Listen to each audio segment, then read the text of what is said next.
Mahkamah Konstitusi menolak permohonan perkara syarat batas usia minimal calon kepala daerah yang diatur dalam pasal 7 ayat 2 huruf E Undang-Undang Pilkada. MK bahkan menegaskan syarat umur batas usia harus dipenuhi sebelum dilakukan penetapan calon kepala daerah oleh KPU.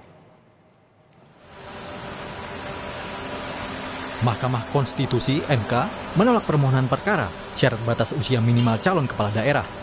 MK berdalih, jika permohonan pemohon dikabulkan, akan memberi pemaknaan baru yang berpotensi menimbulkan ketidakpastian hukum. MK menegaskan, jika KPU tidak mengikuti pertimbangan dalam putusan mahkamah, maka calon kepala daerah yang dimaksud berpotensi dinyatakan tidak sah oleh mahkamah jika nantinya digugat. Bahwa pengaturan mengenai persyaratan batas usia minimum calon kepala daerah tidak mengalami perubahan mulai dari berlakunya Undang-Undang 22/2014 sampai dengan Undang-Undang 10/2016, yaitu berusia paling rendah 30 tahun untuk calon gubernur dan calon wakil gubernur, serta 25 tahun untuk calon bupati dan calon wakil bupati, serta calon wali kota dan calon wakil wali kota. Terkait dengan syarat usia dimaksud, selama tidak ada ketentuan yang mengatur mengenai pembatasan usia dalam Undang-Undang Dasar NRI tahun 1945, hal demikian berarti konstitusi atau hukum dasar menyerahkan penentuan batas usia tersebut kepada pembentuk undang-undang untuk mengaturnya. Dengan kata lain, batasan persyaratan usia minimum dianggap sebagai bahagian dari kebijakan pembentuk undang-undang. Persyaratan minimum tersebut harus dipenuhi ketika seseorang ditetapkan sebagai calon. Tidak hanya usia minimum, semua persyaratan dalam pasal 7 ayat 2 Undang-Undang 10/2016 harus dipenuhi pada tahap pencalonan. Dalam hal ini, sebagaimana permohonan aku, ketentuan pasal 7 ayat 2 huruf E Undang-Undang 10/2016 mengenai syarat minimum usia calon kepala daerah harus dipenuhi apabila seseorang mendaftar untuk mencalonkan diri atau dicalonkan sebagai calon kepala daerah. Selain syarat batas usia calon kepala daerah, MK juga mengubah aturan terkait syarat parpol mengusung calon dalam pemilihan kepala daerah. Parpol yang tidak memiliki kursi di DPRD kini bisa mengusung kandidat kepala daerah. MK menyatakan syarat ambang batas pencalonan kepala daerah 20% kursi DPRD atau 25% suara sah hasil pemilu inkonstitusional. MK kemudian memutuskan untuk syarat mengusung gubernur diatur dengan syarat ambang batas perolehan suara di pemilihan legislatif disesuaikan dengan jumlah penduduk termuat pada daftar pemilih tetap. Permohonan uji materi ini sebelumnya diajukan oleh Partai Buruh dan Partai Gelora. Ketua Mahkamah Konstitusi periode 2008-2013 Mahfud MD merespons putusan MK soal syarat pencalonan pilkada. Mahfud menilai keputusan MK terkait ambang batas adalah putusan yang demokratis. Putusan ini berkesesuaian dengan prinsip keadilan. Nah, itu kalau memang calon perseorangan itu boleh 6% misalnya ya, atau boleh 10%, maka partai politik dan gabungannya juga boleh dong 10%, karena dia lebih real. Sedangkan yang 10% perorangan ini terkadang tidak jelas juga, dia sudah milih parpol, jadi menyerahkan KTP-nya ke orang, kan jadi rancu. Oleh sebab itu menurut saya parpol itu disejajarkan dengan calon perorangan persyaratannya, dan ini yang dulu sudah pernah saya katakan. Wakil Ketua Umum Partai Golkar Ahmad Doli Kurnia menanggapi soal putusan MK terkait syarat pilkada. Doli menilai putusan MK bisa mengubah peta politik di seluruh wilayah termasuk Jakarta. Parpol yang tergabung dalam koalisi Indonesia Maju Plus harus duduk bersama untuk mengatur kembali strategi. Merubah dari perspektif politik pasti akan merubah konstelasi politik. Tapi persoalannya apakah dalam 7 hari yang sisa ini akan baik atau tidak gitu ya. Makanya nanti akan kita pelajari. Dan memang kami sudah jadwalkan hari Senin. Pasca putusan MK hari ini, Balik DPR menggelar rapat bersama pemerintah membahas revisi Undang-Undang Pilkada. Kita pantau jalannya rapat di gedung DPR RI, sudah bersiap jurnalis Kompas TV, Nanda Aprilia. Nanda, hingga saat ini ada rencana untuk merevisi Undang-Undang Pilkada dan ada kesan mendadak rapat DPR ini dilakukan antara DPR dan pemerintah untuk merevisi Undang-Undang Pilkada. Lalu seperti apa prosesnya saat ini?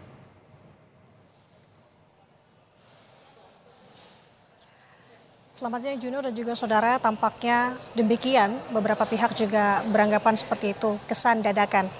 Dan kalau kami mengutip tadi yang disampaikan oleh Wakil Ketua Balik DPR RI Ahmad Baidowi, kami temui tadi pagi sebelum akhirnya rapat bersama ini dimulai.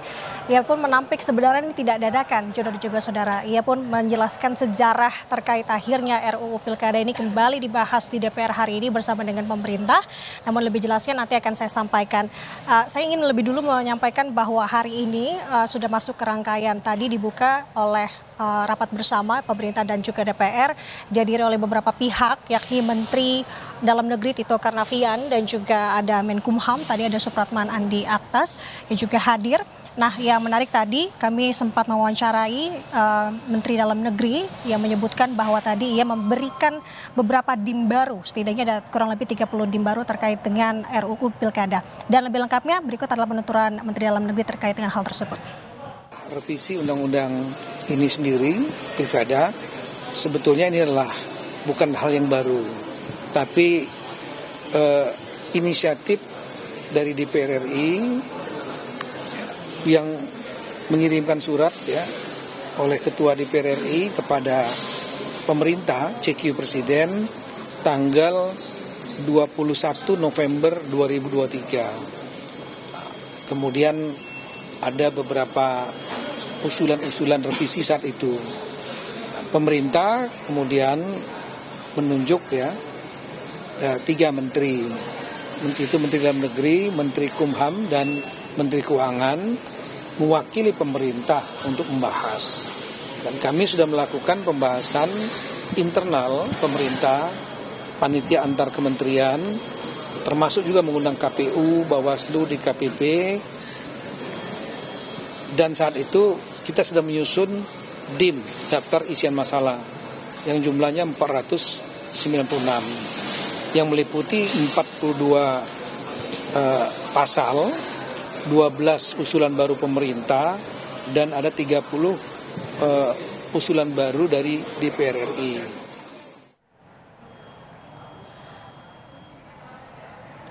Nah, Juno, ini selaras dengan apa yang tadi kami kutip dari Ahmad Baidowi. Sejarah yang tadi saya sampaikan adalah mengingat ini adalah usulan inisiatif DPR yang sebenarnya dikeluarkan November 2023, terhalang pemilu 2024, akhirnya melihat momen yang dinilai pas, kemudian akan dibahas lagi sekarang yang memang momennya bertepatan sehari setelah putusan Mahkamah Konstitusi terkait dengan ambang batas atau threshold ini. Nah, sekarang situasinya tadi sudah dibentuk untuk panitia kerja, kemudian diskors terlebih dahulu, akan dilanjutkan pada pukul 1 siang nanti, yakni rapat panja, yang ini sifatnya masih kita lihat dan tunggu sebenarnya apakah ini tertutup ataupun terbuka. Namun kalau kami mengutip beberapa poin, hal yang disampaikan kembali oleh Ahmad Baidowi, yang terpenting sebenarnya untuk saat ini terkait dengan putusan Mahkamah Konstitusi kemarin, terkait dengan mundurnya ambang batas ini adalah satu, yakni putusan Mahkamah Konstitusi menurunkan ambang batas ini dinilai akan diharmonisasikan, kemudian akan diakomodir putusan ini, yang dimana poin pentingnya adalah untuk membahas partai non-parlemen dalam putusan tersebut ini dapat maju meskipun tidak memiliki kursi di DPRD. Nah, ini yang dirasa harus digodok secara detail seperti apa, kemudian hasilnya nanti akan diserahkan ke KPU dengan aturan PKPU. Jadi ini yang paling penting yang tadi Ahmad Baidowi sampaikan adalah terkait dengan partai non-parlemen kini bisa mengusulkan kandidat meski tidak memiliki kursi di DPRD. Nah, ada beberapa hal tadi juga kami tanyakan, apakah ini berpotensi akan adanya dalam tanda kutip anulir begitu ya, meskipun kita tahu putusan Mahkamah Konstitusi kemarin bersifat final dan mengikat dan juga tidak ada klausal tambahan terkait dengan hal tersebut. Ia tidak memberikan jawaban secara gamblang ataupun jelas, namun ia menuturkan bahwa tidak akan mengganggu hasil putusan Mahkamah Konstitusi. Ini sudah sifat final dan juga mengikat. Yang ia sampaikan adalah untuk lebih detailnya lagi membahas bagaimana sebenarnya dari hasil putusan itu kemudian ini akan dibuat lagi aturan-aturannya secara turunannya ke bawah seperti apa, dan ini bisa merata, tidak hanya di Pilkada Jakarta, tapi di seluruh Indonesia. Nah, Juno dan juga saudara, terkait dengan putusan ini, ada beberapa hal yang ingin kami sampaikan, yakni sebagai informasi putusan MK kemarin adalah mengabulkan sebagian gugatan yang diajukan Partai Buruh dan Partai Gelora terhadap UU Pilkada. Kita akan menampilkan grafisnya untuk Anda terkait dengan detailnya seperti apa dalam putusannya, saudara. MK mengubah syarat putusan Pilkada, Pilgub, dan Wali Kota. Untuk pemilihan gubernur, DPT 2 juta kurang minimal 10% suara sah. Untuk DPT 2-6 juta dengan 8,5% suara sah. Kemudian untuk DPT 6-12 juta sebesar 7,5% suara sah. Dan juga DPT lebih dari 12 juta yakni di 6,5% suara sah. Sementara syarat ambang batas calon kepala daerah, bupati, wali kota untuk DPT 250.000 kurang 10% suara sah. DPT 250 sampai 500.000 yakni di 8,5% suara sah. DPT 500.000 hingga 1 juta yakni di 7,5% suara sah. Hingga DPT lebih dari 1 juta di 6,5% suara sah. Ini, Juno, lagi-lagi yang akan dibahas dalam rapat hari ini. Seperti apa mekanisme dan juga DPT-DPT-nya? Seperti apa sebenarnya hasil putusan kemarin sehingga adanya angka-angka tersebut dikeluarkan oleh Mahkamah Konstitusi.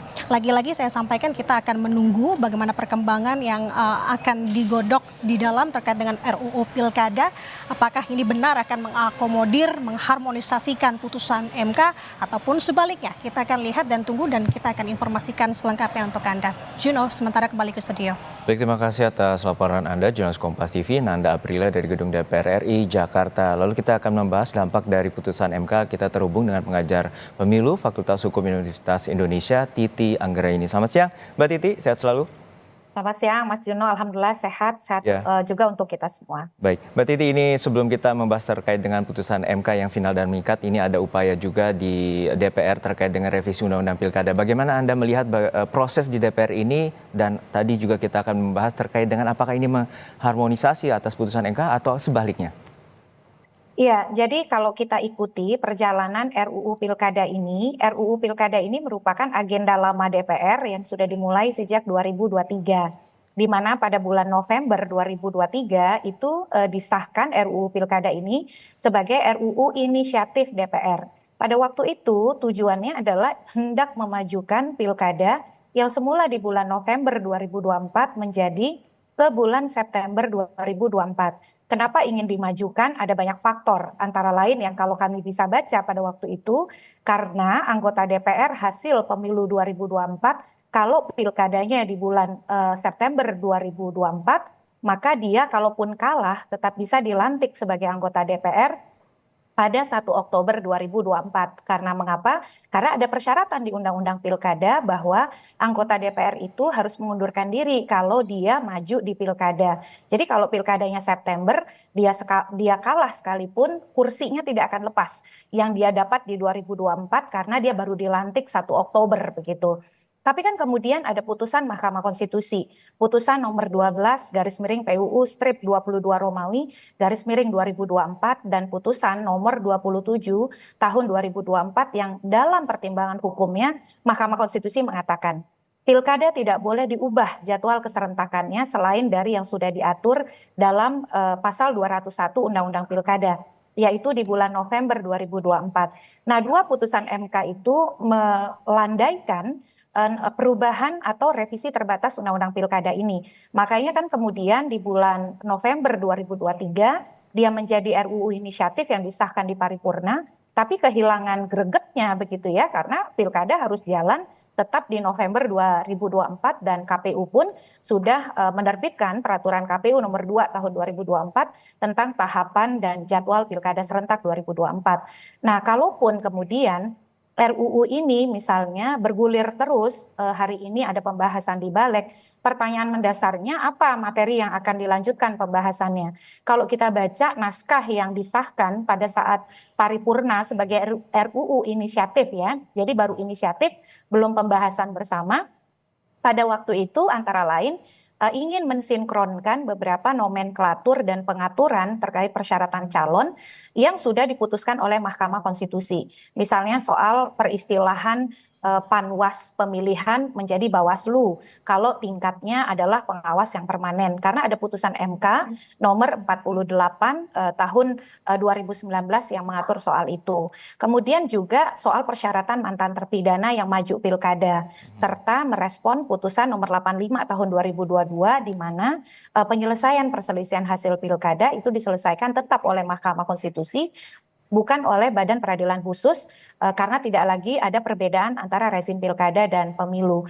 Jadi dalam konteks itu kalau menyelaraskan dengan putusan MK betul-betul menyelaraskan, dia tentu relevan begitu ya, tapi pertanyaannya waktunya cukup atau tidak.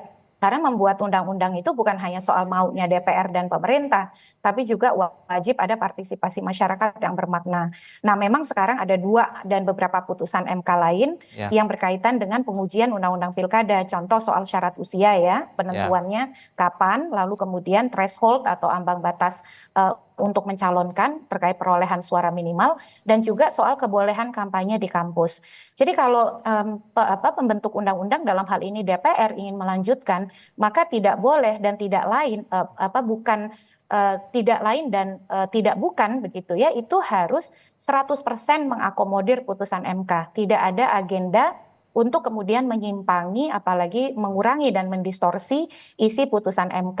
Lagi pula kalau kita bicara putusan MK sebenarnya dengan tindak lanjut melalui peraturan KPU saja itu sudah cukup mengingat waktunya yang sudah semakin mepet.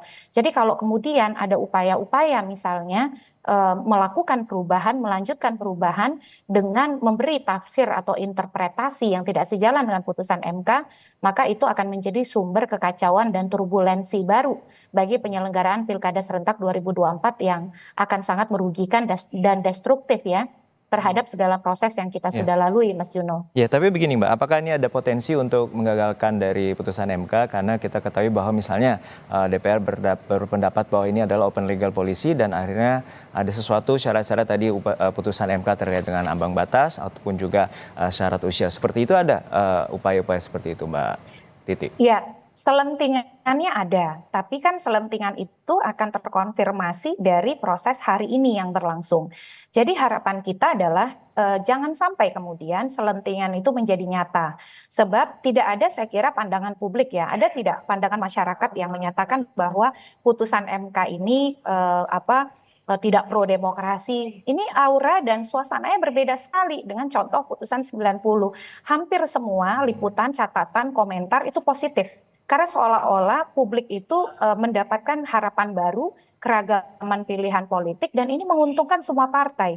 Misalnya ada narasi bahwa putusan MK itu menguntungkan PDIP di Jakarta. Betul, karena PDIP jadi bisa mengusung sendiri. Tapi bukan hanya PDIP, PKS juga bisa, Golkar bisa, Partai Amanat Nasional bisa, dan seterusnya. Di Banten, Golkar jadi bisa mengusung kader terbaiknya kalau mau, misalnya Ibu Airin Rahmidiani begitu ya. Jadi dalam konteks open legal policy, kita harus kembalikan kepada koridor. Ketika Mahkamah Konstitusi sudah memutuskan, putusan MK itu adalah final dan mengikat. Dia berlaku serta-merta dan mengikat semua pihak atau erga omnes. Jadi kita memang dituntut untuk patuh berkonstitusi. Sama seperti partai-partai meminta kita patuh berkonstitusi mengikuti putusan 90. Jadi dalam hal ini, kalau saya lihat ya, kalau mengikuti ini kerangka waktu nih, ini kita sudah di bulan Agustus, sedangkan pendaftaran calon 27 sampai 29 Agustus. Jadi lebih baik fokus kepada perubahan pada aspek teknis yaitu administratif melalui peraturan KPU, tidak usah melalui undang-undang. Nanti selesai pilkada, baru evaluasi, benahi undang-undang pemilu dan undang-undang pilkada, dan kami merekomendasikan pengaturan pemilu dan pilkada itu dilakukan dalam satu naskah saja, yaitu undang-undang tentang pemilihan umum, karena rezim pilkada dan pemilu adalah sama begitu. Jadi tidak sekarang nih, supaya tidak blunder dan menimbulkan kecurigaan yang bisa destruktif dan juga kontraproduktif bagi persiapan penyelenggaraan pilkada kita, Mas Juno. Ya Mbak Titi, terakhir untuk saat ini berarti pandangan Anda adanya penolakan terhadap gugatan yang ada oleh putusan MK ini terkait dengan ambang batas dan juga syarat batas usia ini sangat baik bagi demokrasi, dan apa saja poin penting agar terjadinya dalam proses pilkada ke depan ini tidak menimbulkan polemik yang berkelanjutan di masyarakat? Ya, tentu saja soal keberlakuan. Putusan MK ini sangat terang benderang, itu berlakunya untuk 2024. Karena kalau dia ingin menunda, itu dia sebutkan dengan spesifik di dalam amar putusan. Contohnya di putusan soal ambang batas parlemen yang kami mohonkan dari Perludem, itu kan disebut oleh MK diberlakukan 2029 dan pemilu-pemilu berikutnya. Karena putusan MK serta merta berlaku, final dan mengikat, maka ketika diketok palu saat itu juga dia berlaku. Jadi kalau ada yang mengatakan itu bisa diberlakukan di 2029, itulah yang memperkeruh suasana. Jadi yang kita harus ikuti adalah konsistensi. Kalau putusan 90 yang diketok 3 hari sebelum pendaftaran calon, itu semua diminta untuk patuh. Apalagi putusan ini yang menyasar inklusivitas pencalonan dari semua partai politik semua diuntungkan, mungkin di satu daerah dia merasa rugi, tapi di daerah lain 37 pilkada gubernur, 508 pilkada kabupaten kota, semua pasti akan mendapatkan untungnya. Dan supaya tidak kemudian ekses kecurigaan, spekulasi itu berlanjut, sebaiknya revisi Undang-Undang Pilkada ini dihentikan saja. Jadi kita fokus pada tindak lanjut putusan MK melalui perubahan peraturan KPU dan perubahan Undang-Undang Pemilu dan Pilkada itu setelah rampung Pilkada sehingga kita holistik, sempurna, dan menyeluruh di dalam melakukan perbaikan pengaturan Pilkada dan Pemilu kita, Mas Juno. Baik, kita harapkan bagaimana proses nanti di DPR juga turut mengikuti apa yang menjadi putusan MK dan menghormati bahwa putusan MK adalah final dan mengikat. Terima kasih Mbak Titi Anggreni, dosen pengajar hukum kepemiluan Fakultas Hukum Universitas Indonesia telah berbagi bersama kami di Kompas Siang.